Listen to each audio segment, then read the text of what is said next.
News with Mitsumi Takahashi. Good evening. Another woman is being killed in Quebec, and it is again suspected of being a case of domestic violence, possibly the 12th such case this year. It happened Saturday morning in Saint-Michel. Here's Matt Gilmore.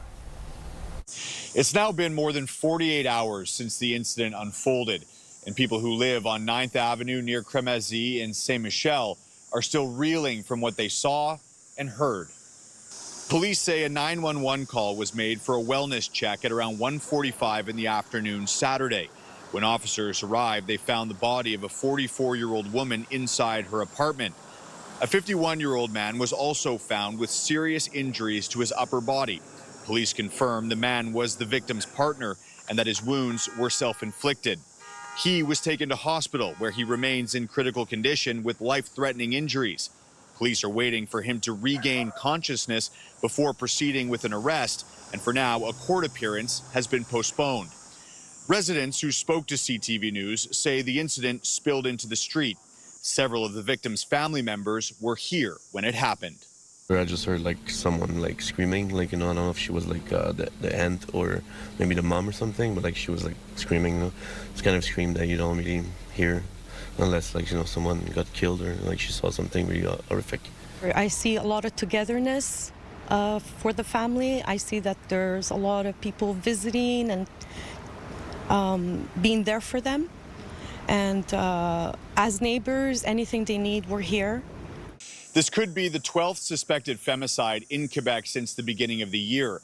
According to the Canadian Femicide Observatory, there were 14 suspected femicides in Quebec in all of 2025. Matt Gilmore, CTV News. And also in Saint-Michel, a man and a woman were found stabbed today. Police were called at around 2:30 this afternoon to a home on 39th Avenue and Paul Corbeil streets.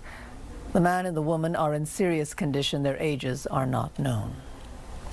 It is becoming all too familiar as the new school year approaches. The unions warn of a teacher shortage. This year, they're saying the shortage is so severe, they're calling it an exodus. Here's Christine Long. Back to school can be a nervous time for students. Teachers' unions say they're worried about staffing levels as the new term approaches. Staff shortage, but we know there's violence, we know there's problems, there's lack of money in the system. Eric Gingras says unreplaced absences, unfilled jobs, and heavy workloads have led to a downward spiral for staffing. People are leaving because the workload is bigger than it was before, and people are leaving because of that, and when they leave, it's even worse the year after because you have to do something that your colleague is not there to do. So that's a major problem. And it's not just teachers. Caroline Desmarais represents professional staff like psychologists and speech therapists who are also in short supply. The main problem right now, we have fewer and fewer professionals in the schools, but the students' needs are just being more and more complex. She says lack of resources, overwork, and feeling unappreciated are all reasons staff are leaving. When we have a speech therapist that you need to do hate school in a single week, how can they be sure that they are giving what students need? I have about 6% that are not filled at this point, which is a very good number. Michael Cohen of the English Montreal School Board says their declining number of students means staffing levels are manageable. The French service centers have an enormous amount of students. They're bursting at the seams because they're not victims to the language laws. We are victims to the language laws. So our numbers are fairly stable from year to year. In an email to CTV News, the Education Minister's office says 96.4% of positions for teaching staff have been filled. The proportion of vacancies currently stands at 3.6%, compared to 4.4% at the same time last year. But Desmarais says the bottom line is students are suffering. Students that need us the most, they are the one that is paying for this. Gingras wants education budgets to be an election campaign issue this fall. The next government is going to have to show what he's really made of because people are waiting for that. Christine Long, CTV News. Some students in Quebec City have just found out that they won't be returning to their school building this fall. Saint-Fidèle School says renovation work has revealed significant structural damage to the building, so this school year will start in a community center. The school says repairs could take the entire school year. Blue-collar workers with the City of Montreal could strike during the UCI Road World Championship that takes place in September. The workers are needed to resurface the city's roads used by the cyclists.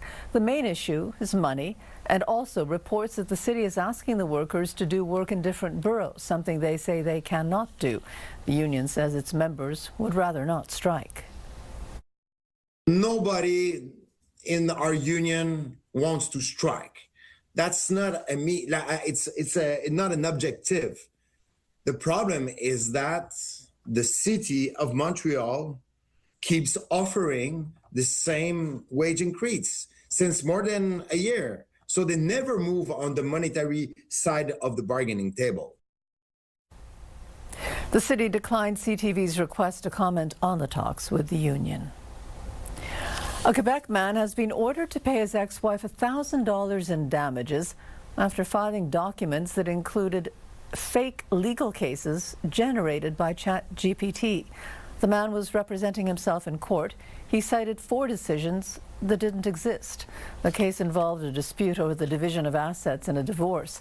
The court ruled that the man knowingly used the cases, knowing they were not real.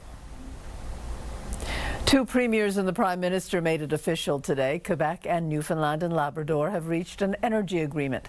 The 2 provinces will share energy from the Churchill Falls generation station. But Matt, the deal is not actually final. Yeah, it's a tentative deal, Mitsumi, and negotiators will continue to work out a final deal by the end of this year. So what's in this agreement? Starting in 2027, Quebec will pay more for power from Churchill Falls. Starting at 1.8 cents per kilowatt hour, it will continue to increase until 2077. With an average price of 7.4 cents per kilowatt hour. The current Churchill Falls deal in place, signed in 1969, was 0.2 cents per kilowatt hour, and that was set to expire in 2041. Also part of today's agreement, Ottawa is going to kick in $10 billion to upgrade the existing Churchill Falls power plant and develop a hydroelectric project at Gull Island on the East Coast. Prime Minister Mark Carney, Quebec Premier Christine Fréchette, and Newfoundland and Labrador Premier Tony Wakeham were on hand for today's announcement. The largest clean energy investment in North American history. Let's just put this in context. Tripling the current generation capacity of Churchill Falls to that 14,000 megawatts of renewable power. That's more than the entire generating capacity of BC Hydro. It's more than double the output of Bruce Power, the largest nuclear plant on this continent. It is the equivalent of 18 Hoover dams in America at their current capacity. Enough power to light, heat, cool the homes in Toronto, Montreal, and Vancouver combined. Now, there is a big question mark in all of this. Quebec has an election on October 5th, and there could be a change in government. And as we mentioned, this deal will not be finalized until later on in the year.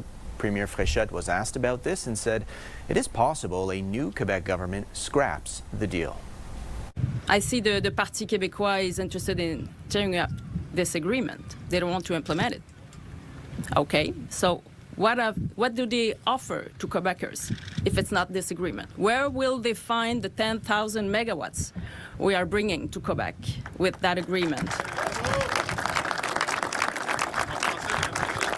At what cost? At what cost will they bring new megawatts? Where will they take them? And how will they create 20,000 jobs? Because this is what's in that agreement. It's 23,000 jobs for both Newfoundland and Quebec. Now, in response to this, in a post on social media, PQ leader Paul Saint-Pierre Plamondon said Fréchette's claim that a PQ government would tear up the agreement is false. Sumi? Thanks very much, Matt. Well, the trade negotiations between Canada and the U.S. are down to the wire. There's just 2 days to go until Donald Trump's 50% tariffs kick in. Here's Mike Couture. Trade talks went to a whole new level and a new location today as both Canadian and American representatives met here at the Department of Commerce. How are talks going with Canada? Both sides said little as they arrived for what turned out to be a meeting that lasted an hour and 45 minutes. That's the longest that the two sides have sat together in recent days, reflecting the, quote, delicate and intense nature of the negotiations, as described by Prime Minister Mark Carney earlier today. Commerce Secretary Howard Lutnick was also at the meeting. Given the prominent role in directing the president's protectionist policy, it's perhaps a signal that the two sides are preparing to present both the president, Donald Trump, and Prime Minister Mark Carney with the layout of a possible deal. As we had reported last week, the hope was to put something on Trump's desk either today or tomorrow. We're going to continue working. Our job is not yet done. Now, earlier in the day, Carney said he and Trump will be having a call to discuss the looming tariff deadline. We'll have opportunities over the next 48 hours to discuss in more detail as the negotiations go forward, and I think that's the best forum. There is a sense of urgency as well. We're less than 48 hours from 50% tariffs being applied to a wide swath of Canadian imports into the United States. It's something that the Canadian Chamber of Commerce said would be devastating for small and medium-sized businesses. Mike Lecouteur, CTV News, Washington. The inflation rate was up in July to 3%, mostly because of higher gas prices. Inflation had fallen to 2.8% in June, and that was on the hopes of an end to the U.S.-Iran war. But the renewed fighting last month pushed the fuel prices up again. Statistics Canada says people also spent more on travel, but there was a slight decrease in food prices. Meanwhile, Conservative leader Pierre Poilievre is calling on Ottawa to extend the suspension on the federal fuel excise tax that was brought in earlier this year. Ottawa had said the excise tax would be suspended until Labor Day. Poilievre says the suspension should be extended until next summer. Quebec's Auditor General says the next provincial government will need to cut costs to balance the budget. That's according to a report released today. Quebec says it needs to find a saving of $2 billion a year, which would likely affect public services. And this is how Finance Minister Éric Girard responded. The financial position of Quebec is improving and is sound. We have a deficit that is smaller than 1% of GDP. That is the second lowest in Canada. An ancient artifact found in Montreal is being returned to Peru. It's a small bowl believed to be about 2,000 years old. The RCMP Art Crime Unit identified the artifact. It was found at a Montreal auction house where it was listed for sale as part of a lot of 3 bowls. Peruvian officials have asked for the bowl's return. The person was very cooperative, very friendly, very understanding, and they saw the bigger picture that it would be good for Peruvian-Canadian relationships. It'd be good for the effort that we're putting forward, that they were very supportive of, and they relinquished the item itself voluntarily.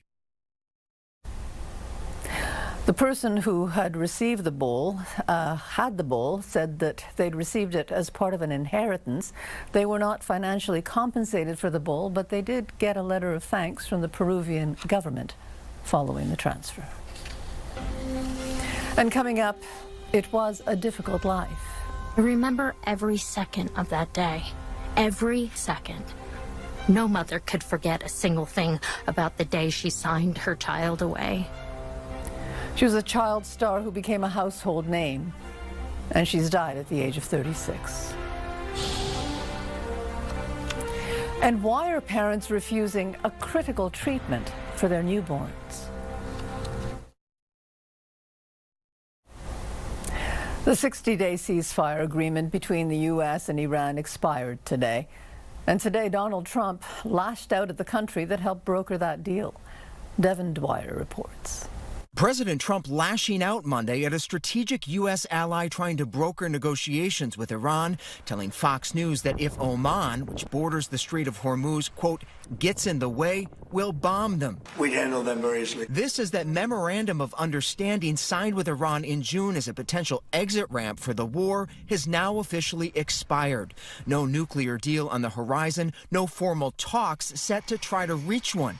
Even some Republican lawmakers now publicly troubled by the timeline. He started out this whole war with, this is going to be an easy fight. We're going to be done here. It's going to take a month, 2 months. Okay, we're going to get a deal tomorrow.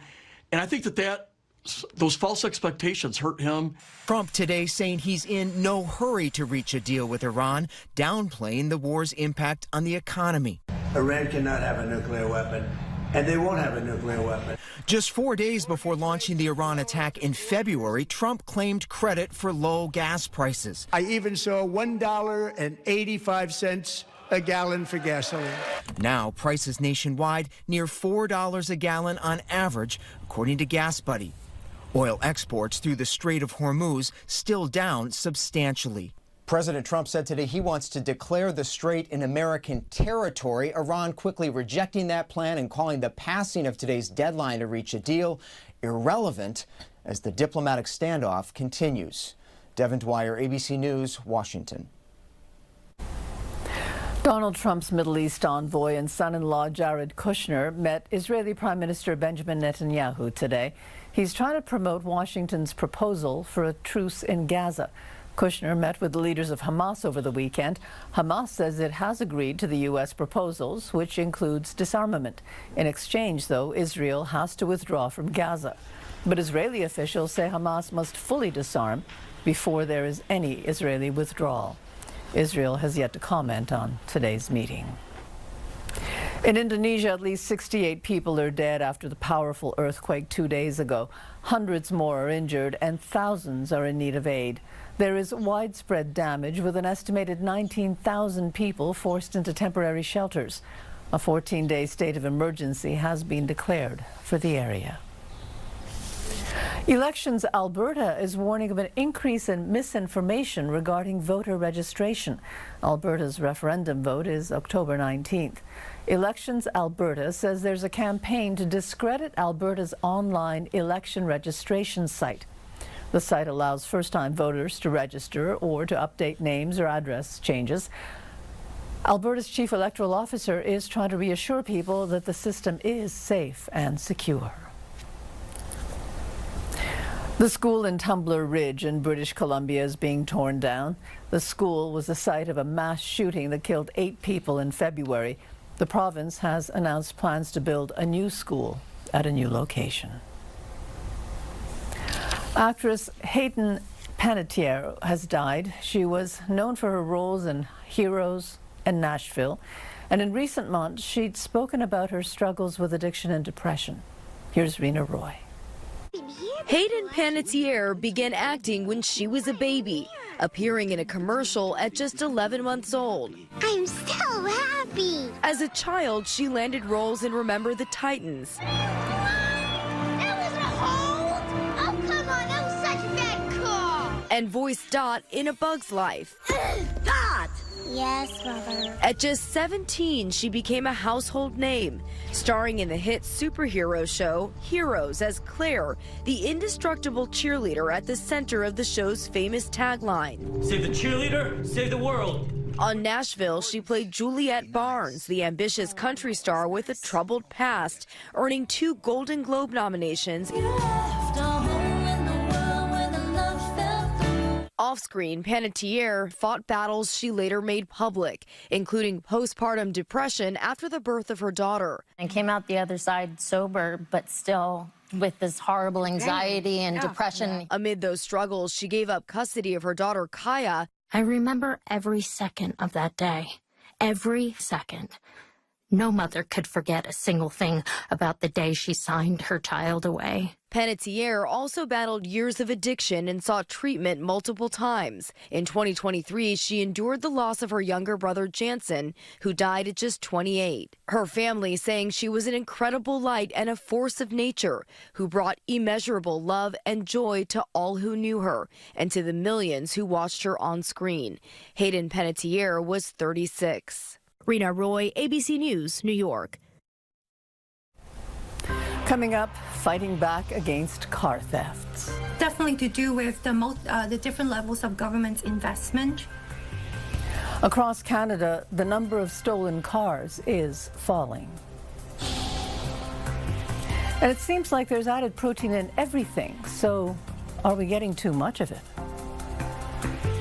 Download the CTV News app and stay on top of local stories as they unfold. Increasing number of abandoned buildings. Customize your feed and watch live wherever you are. CTVMontreal.ca, your home for news.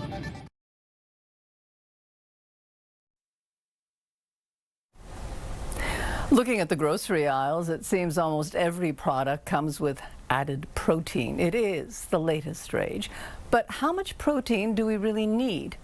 And can there be health risks associated with too much protein? Dr. Christopher Labos joins us. Hi, Chris. Hi, Mitch. So, Chris, people have this idea that if you have a high protein diet, it'll help us stay lean and energetic. The more, the better. Is that the case? So no, because as with most things, there is a cap, right? So yes, there is something to the fact that we need protein, because obviously you need protein to build muscle mass. But there is a maximum. And when they've done studies on this to look at people who were specifically weight training to build muscle mass, once you get above the threshold of 1.6 grams per kilogram per day, it stops actually doing anything. That tends to be the break point. So yes, you do need some degree of protein, but at a certain point, getting more doesn't actually accomplish anything. And some people are turning to meat-only diets. But I guess there are risk factors associated with that, right? Well, yes, because we need fruits and vegetables. I mean, there are critical vitamins and nutrients that you need. There are people who have developed scurvy, even in this day and age, not being British sailors. So if you completely eliminate fruits and vegetables from your diet, that is going to be problematic. There is some concern that if you're eating a pure meat diet and you're getting a lot of cholesterol, like people who have taken the carnivore diet to the extreme, that can increase your triglycerides, potentially lead to things like pancreatitis. So there are concerns there. It's just that most people usually don't take things to that degree of an extreme and usually don't cause themselves those problems, but the theoretical risks are there. And also, I think there's also this belief that if we just eat protein and just sit around the couch all day, we'll automatically build muscle anyway because of that protein. But that doesn't work either, right? We have to exercise with that as well? Yeah, it really is the exercise, and the exercise is what's doing the lion's share of the work. So when they've done meta-analyses of all the studies looking at protein supplementation, again, these are in athletes doing specific training programs to build muscle mass that are 6 weeks and longer. It's the exercise that does most of the work. So if you're looking at the increase in lean body mass, you will gain about 1.1 kilogram of muscle mass with exercise. And then the protein supplementation on top of that will give you an extra 300 grams. So you're getting a fairly small increase of the protein, but most of it is the exercise. To put it in practical terms, if you're looking to start lifting weights, you'll be able to increase your bench weight by 27 kilograms through exercise. And then the protein is going to give you an extra 2.5 kilograms above that. So most of the benefit you get is with the exercise, not really with the protein supplementation. And what about people who avoid meat altogether? Is it possible to get all the protein we need through the vegetables and legumes? Yes, it certainly is possible. I mean, there are vegetarians, they do exist. They do not appear to be dropping like flies on the sidewalk. So yes, you can do it. You have to be a little bit more careful about it, right? You have to have a varied amount of proteins and making sure you're getting an adequate amount, but it just requires a little bit of extra planning and effort on your part. You know, when people become protein deficient, it's usually because a younger person has suddenly decided to become vegetarian or vegan and hasn't really put the homework into it and then just doesn't eat the right sort of foods. But yes, you can get all the protein you need from vegetable sources. That is totally 100% possible. But you say an adequate amount of protein. I mean, how much protein do we really need? If we're just eating a balanced diet, are we going to get enough protein? Yes, there is the vast majority of people are not protein deficient. Very recently, the Americans increased their recommendations from 0.8 to 1.6 grams per kilogram per day. Very, very debatable whether that was actually necessary or not. Most people think it wasn't, including myself. But the vast majority of people are getting far above that anyway, so nobody really has to worry about being protein deficient in this day and age. So then all these products, you know, the added protein products with cereal, the milk, the yogurt, the supplements, are we looking at this? Is it mostly marketing then? Is there anything to it? Yeah, it is mostly marketing. I mean, added protein has become what low fat was back in the 80s and 90s, right? You know, it used to be that you had a low fat cookie and everybody thought it was healthy, but it was still a cookie. Well, now you have essentially candy bars that are, they have added protein in it, but it's still a candy bar. Remember, if you take junk food and add protein to it, it is still junk food. And I think this is the problem that a lot of people have. People think that added protein makes stuff healthy. It doesn't. It just means more protein, which you probably have enough of anyway. So yes, this is completely 100% marketing. Okay. Thank you very much for this, Chris. My pleasure. You take care. Weather brought to you by Gratianscap. Second pair is a gift event including designer frames. A second pair free for a limited time. And taking a look at the weather forecast now, it is 25 degrees in Montreal. It's expected to go to a low of 18 overnight, and it's going to stay there until the morning. Tomorrow is going to be a lot like today, a mix of sun and clouds with a high of 25. But there is rain in the forecast for Wednesday. The sun, though, will be back Thursday, remain into the weekend, before the rain moves back in on Sunday. The number of auto thefts in Canada is falling, and there are many different reasons for it. Here's Camille Karamali. Look at this brazen carjacking attempt at this Toronto home. One try after another after another. How many attempts have they made to steal your vehicles? Honestly, I've lost count. Multiple. So Allison Tuckett took action. A wheel lock, another for her steering wheel. 1, 2, 3, 4. And how many cameras? About 12 security cameras. That hasn't stopped would-be thieves from coming back. That still doesn't deter them. They don't care.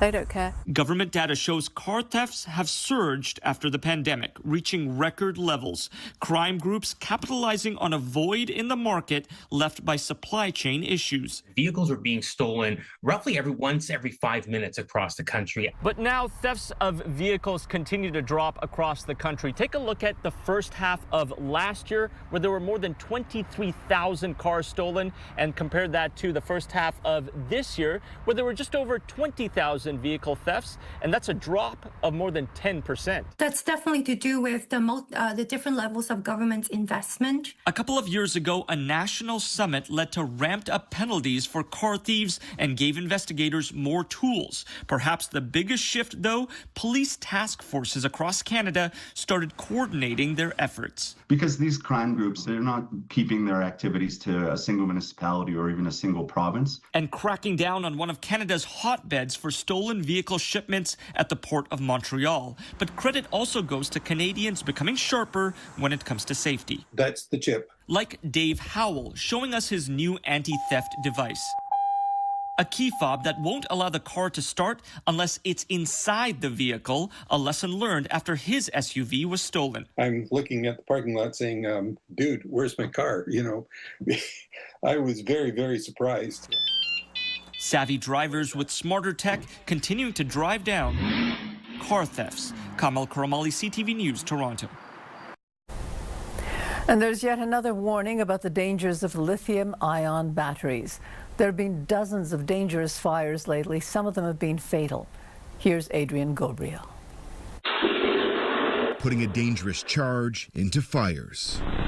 Lithium batteries used to power electric bikes, e-scooters, and a long list of products are in part being blamed for powering infernos across the country. In Toronto alone this year, there's been roughly 80 fires linked to lithium-ion batteries. That's an increase of 35%. That also includes 14 injuries and 2 fatalities. The unsafe handling as well as cheap, unregulated batteries pouring into Canada are sparking concern, according to Toronto's fire chief. You could go on eBay or any type of shopping online system right now and order batteries that we have no idea how they're tested. We have no idea what standard they meet. Now, this is a lithium battery used by all of our camera crews. It has the markings that shows that it meets international standards as well as Canadian safety requirements. Now, following a lithium fire in the apartment building right behind me here in Toronto this week, area residents say that new laws are needed. It shouldn't happen, but I mean, it's going to unless the government takes action and stops these bikes from being in apartments. We've noted upwards of 10 additional e-bikes and mobile devices in that unit alone. Transport Canada regulates the labeling and handling of lithium batteries, though Health Canada recently completed a public consultation. In an email to CTV News, a Health Canada spokesperson shares that there was broad support for the introduction of mandatory safety requirements. The Public Health Agency is now determining next steps to address the safety of lithium-ion batteries sold in Canada, including a possible regulatory proposal. In Ontario, the Office of the Fire Marshal oversees fire safety codes. We need the federal government to come to the table to work collaboratively with us, and we need the Fire Marshal's Office of Ontario to work with us to look at potential amendments to the fire code. Following a fire on board a Toronto subway sparked by an e-bike's lithium battery, the micromobility devices are now banned from TTC property each winter when it's believed the batteries are even more volatile. Here in Toronto, the fire chief has called lithium batteries one of the greatest dangers to public safety until new regulations are rolled out. He believes that the potential danger will remain in place. Adrian Gabriel, CTV News, Toronto. And coming up, it is another sign of climate change. We're seeing trees losing their leaves mid-August. They're raking leaves in parts of Canada 2 months ahead of schedule. And opening statements in the much anticipated trial for the Tupac Shakur murder.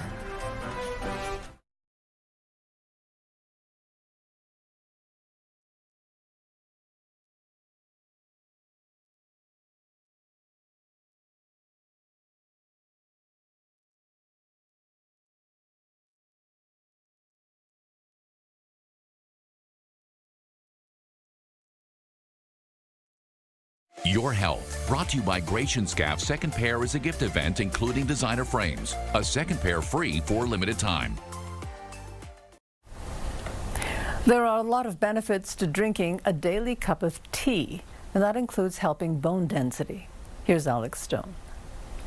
A recent study of nearly 10,000 women aged 65 and older suggests that tea drinkers may have a slightly higher bone density than those who don't drink tea. The study, published in the journal Nutrients, also found that moderate coffee intake does not seem to help or hurt bone health, but drinking 5 cups or more a day weakened bones. Experts say regardless of which hot beverage you enjoy, that's only one small piece of the bone health puzzle. Prioritize getting enough calcium and vitamin D, especially if you're a woman past menopause. Good sources of calcium include dairy products, tofu, salmon, and almonds. For vitamin D, include eggs and dairy in your diet and spend some time outdoors every day. Weight-bearing activities like walking, jogging, and stair climbing can also keep bones strong. Taking care of your bones is an important way to avoid serious falls and fractures, especially as you age. With this Medical Minute, I'm Alex Stone. Newborns are routinely given shots of vitamin K, and now doctors are concerned because parents are starting to refuse them. Here's Heather Wright. Do you believe that babies have a vitamin K deficiency? Slick videos like this one are all over the internet explaining to parents the alleged risks associated with the vitamin K shot. This is interference with long-term consequences they never talk about. Doctors say this type of misinformation is leading to an increase in parents refusing the shot, which is given to babies right after birth to help with blood clotting. The incidence seems to be increasing, which is why there's concerns. Dr. Eugene Ng is a neonatologist at Sunnybrook Sunnybrook Hospital in Toronto and says because babies are born with a vitamin K deficiency, a shot of the nutrient is given to prevent a rare but potentially life-threatening condition known as vitamin K deficiency bleeding, which can lead to brain bleeds and long-term brain damage. Late vitamin K deficiency bleeding is associated with a 3 times higher risk of intracranial hemorrhages, meaning that it's bleeding into the brain. And bleeding into the brain is a severe complication. Those opposed to the vitamin K shot list a host of reasons why, including concerns about ingredients, preservatives, and debunked links to leukemia. This is a well-established, much-needed, very routine biomedical procedure. Timothy Caulfield is a professor at the University of Alberta and says parents who refuse the vitamin K shot are also less likely to vaccinate their children. He says both are examples of the power of health misinformation. That sort of personal, urgent message from an influencer that you might relate to can be more persuasive than the authoritative voice that's expressing what the science actually says. It's hard to know just how many Canadian parents are declining this shot, but a new study from Sweden found from 2006 to 2021, the refusal rate more than doubled. Doctors say there is an oral alternative for any parents who are hesitant to give their babies a shot. Heather Wright, CTV News, Toronto. Nearly 30 years after the murder of rapper Tupac Shakur, the opening arguments in his trial began today. There is one person charged in connection with his death, Dwayne Keefe Davis. Jacqueline Lee reports. Opening statements today in the trial against the man that prosecutors say is responsible for the murder of one of the biggest hip-hop stars of the 20th century. Prosecutors say 63-year-old Dwayne Davis, who goes by the street name of Keefe D, greenlit the murder of rapper Tupac Shakur and provided the gun used. Davis is charged with murder. He has pleaded not guilty. Shakur rose to superstardom in the 1990s with hits like California Love. The 25-year-old was shot and killed in a drive-by shooting near the Las Vegas Strip in September 1996. Prosecutors say Davis was a one-time South Los Angeles gang leader and was angry about this fight seen on Las Vegas surveillance video. Davis's nephew being roughed up by Shakur and his entourage. Now, let's be clear. Dwayne Davis did not pull the trigger. But what he did do was plan the retaliation for the beating of his nephew. Davis speaking to ABC News in 2025 in an exclusive jailhouse interview. They don't have no evidence against me. What you're going to find is that the state cannot prove to you beyond reasonable doubt the claim that Keefe had anything to do with a first-degree murder with use of deadly weapon. But prosecutors say Davis bragged for years about his involvement in the murder, even publishing a book, and admitted to his alleged role in public statements. But Davis says all those confessions were lies. A guy wrote that book. I just gave him details of my life. In effect, the defense's best argument is that their own client is a liar, and we have to see if they're going to call him. Marion Suge Knight, who was driving the car Tupac was riding in and the only living eyewitness, told ABC News he is not willing to cooperate with the trial. If convicted, Davis could go to prison for the rest of his life. Jacqueline Lee, ABC News, Los Angeles. A major achievement this weekend for a Canadian pipe band in Scotland.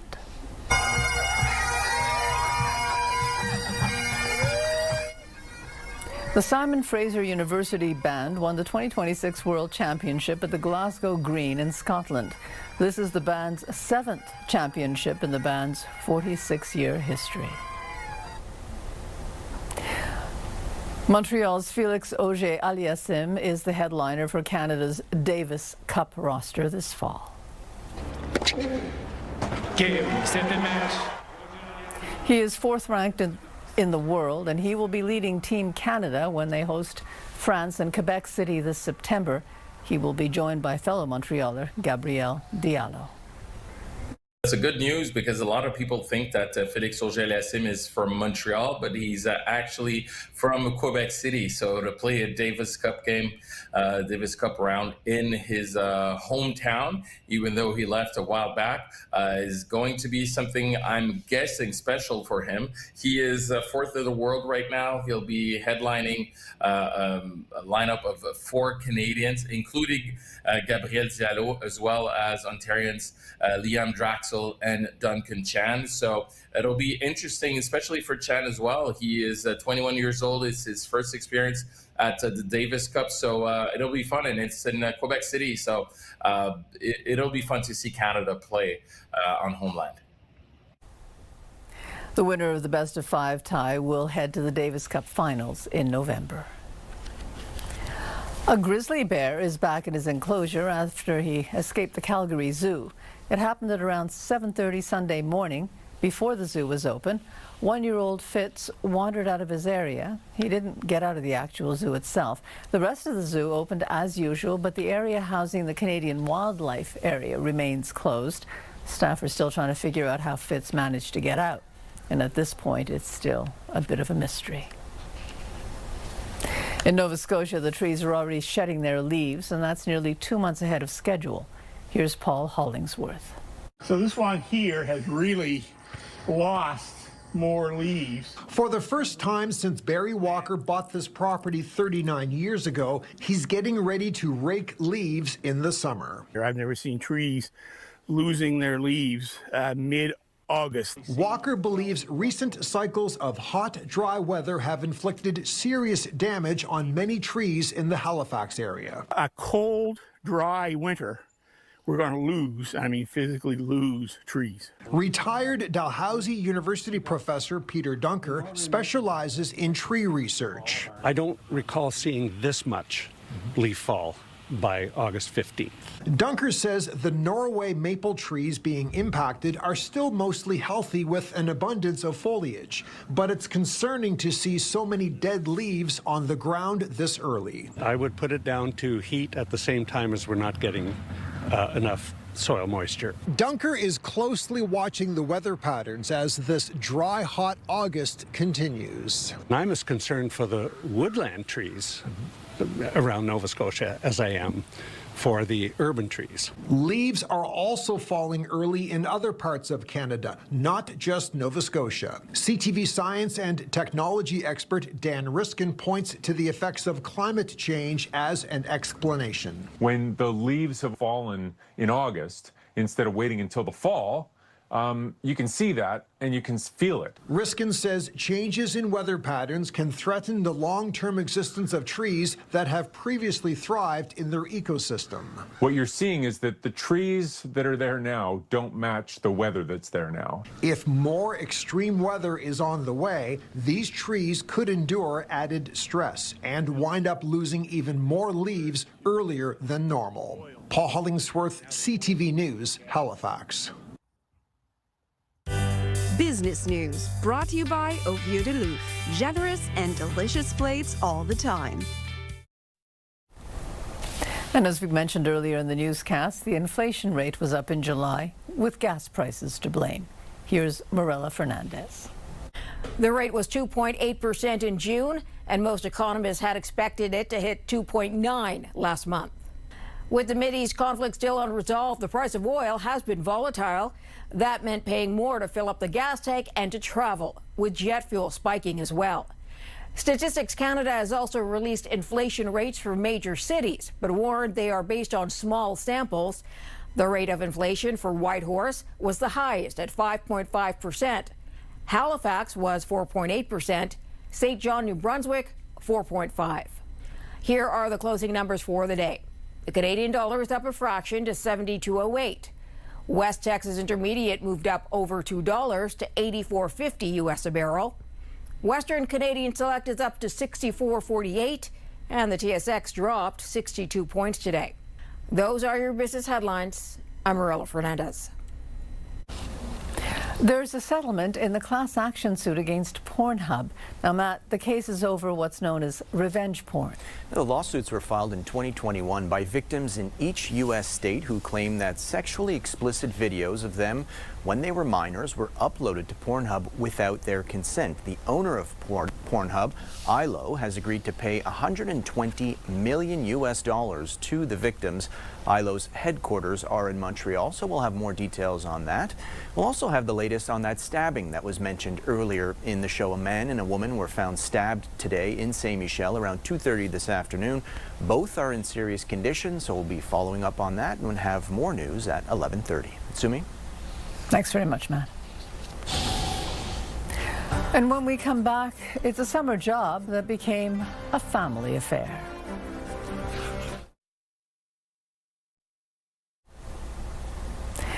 It was a summer side hustle that became as easy as a piece of cake. Here's Josh Morano. It's at $2. At the end of this driveway on Kerr Avenue, business is booming. Yeah, I think you're going to enjoy it very much. 6 siblings, ranging in age from 7 to 18 years old, 1 bake sale, and everyone has a job. Really, it's the boys who want to do it, our brothers. They're the ones, they do most of the baking. Dovey, the oldest brother, he's 11, he does all the cookies. Nearly every morning through the summer, the Soroka family fills this table with fresh baked goods. I wake up at like 6:45 because I make the bread dough, which needs to rise for like an hour before we even roll it out. Waiting for the regulars to roll in. Every day I drive into work, and when they're out here, I'm pulling over to get some food. It's such a great way for kids to get out at the end of the driveway and meet the neighbors and earn a little bit of money. Most treats starting at $2. Cookies, brownies, cake, and the crowd favorite, fresh challah rolls. People come, they oogle over them, fresh out of the oven. Challah is the best. On a good day, the kids say they make around $200. Some people just come and just like buy everything. The operation started 2 summers ago when 11-year-old Dobie Soroka decided he wanted some spending money. We have 6 kids. We're working, you know, this is sort of their spending money a little bit when they want to make some fun for themselves or rent boats or go to the arcades. This is their budget. By day's end, profits are divided amongst the kids, with 10% going to Torah Day School of Ottawa. Yes! But the sweetest part may be the community that's formed around their driveway. We meet all these people in our neighborhood and all the places near us, and then we see them in the grocery store, we see them around, and we're like, oh, we know you, and it's just a lot of fun. Josh Morano, CTV News. A last look at the forecast. 25 degrees now, falling to 18 overnight. Tomorrow, a lot like today, with a mix of sun and clouds and a high of 25 degrees. Rain on Wednesday. Thursday and going into the weekend is supposed to be mostly sunny before the rain moves back in on Sunday. And that's it for us. Have a good evening. Stay well. Good night.